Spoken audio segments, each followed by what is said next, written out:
The second to last stop on our tour is located at about 11,400 feet. Unfortunately, it turned out that the wind up here was blowing fast enough that I couldn't really use much of the audio that I recorded for you guys. So instead I'm recording this over a still frame. However, you can see that it's still looking pretty cold.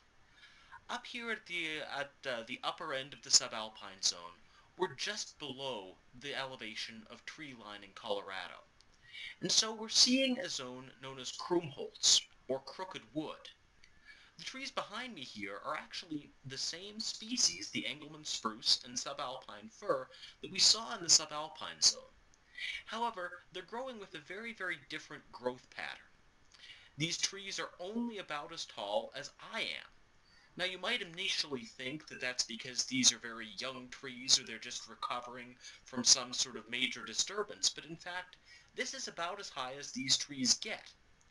The reduced height is actually the result of restrictions on temperature.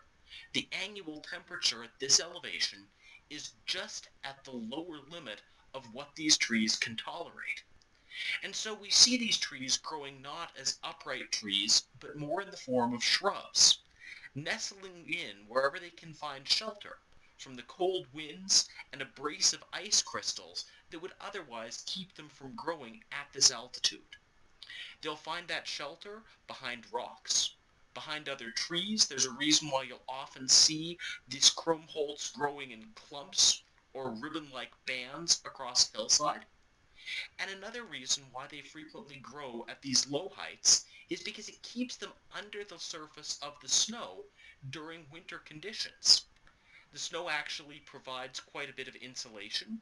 It's somewhat warmer under the snow than being exposed to the wind up in the air.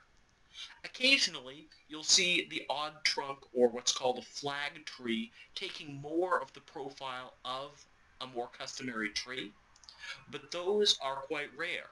In fact, the couple here are unusually highly concentrated.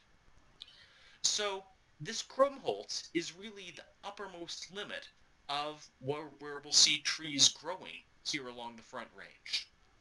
As we've seen, this functions as an ecotone as well.